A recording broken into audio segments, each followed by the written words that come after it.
పోలవరం జిల్లా రంపచోడవరం టూర్లో సీఎం చంద్రబాబు మరోసారి తన మార్క్ ని చూపించారు. స్టేజ్ పైనే క్లాస్ పీకి అధికారులకు చెమటలు పట్టించారు. 76 ఏళ్ల వయసులో తానే పరుగులు పెడుతూ ఉంటే అధికారులకు ఏమైంది అంటూ ప్రశ్నలు సంధించారు. అటు డెడ్ బాడీల డోర్ డెలివరీ పాలిటిక్స్ చేశారు అంటూ వైసీపీ పైన కూడా సీఎం చంద్రబాబు ఫైర్ అయ్యారు. మారాలి, మార్పు రావాలి, లేకుంటే మార్పులు చూడాల్సి వస్తుంది. No recommendations. మీరు మారతారా, నేను మార్చాలా? ఇది పోలవరం జిల్లా రంపచోడవరం పర్యటనలో CM Chandrababu style of mark.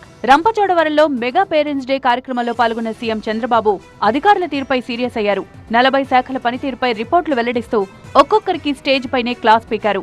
అధికారులు పరిగెత్తాలని, లేకుంటే తానే పరిగెత్తిస్తానని హెచ్చరించారు. అందరి జాతకాల రిపోర్టులు తన దగ్గర ఉన్నాయంటూ సీఎం చంద్రబాబు వార్నింగ్ ఇచ్చారు. తొందరలో ఇంప్రూవ్ చేసుకోవాలి, తెలియకపోతే నేర్చుకో, తెలిసి కొంచెం కష్టపడకపోతే కష్టపడేది కూడా నేర్చుకొని బాధ్యత మీది, ఆ బాధ్యత మీకు అప్పచెప్పి నెరవేర్చాలి. 2024 ఎన్నికల్లో కూటమి గెలుపుపైన సీఎం చంద్రబాబు కీలక వ్యాఖ్యలు చేశారు. ఎప్పుడు లేని విధంగా ప్రజలు 94% స్ట్రైక్ రేట్ ఇచ్చారని, ఇది ఎన్డీఏపై వారుకున్న నమ్మకమన్నారు.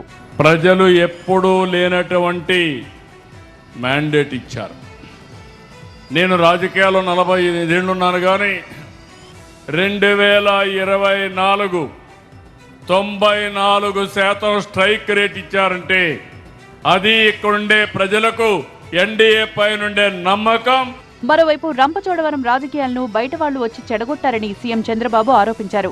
గత పాలకులు ఓ డ్రైవర్ను చంపి డోర్ డెలివరీ చేశారని మండిపడ్డారు. ఇలాంటి రాజకీయ పార్టీల పట్ల ప్రజలు అప్రమత్తంగా ఉండాలి అన్నారు. ఇక్కడ మామూలు రాజకీయం కాదు.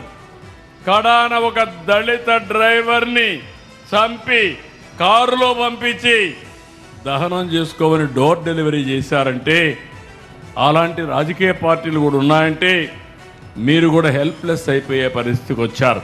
అంతకుముందు రంపచోడవరం మెగా పేరెంట్స్ డే కార్యక్రమం సందర్భంగా తల్లికి వందనం లబ్ధిదారులతో సీఎం చంద్రబాబు ముఖాముఖి నిర్వహించారు.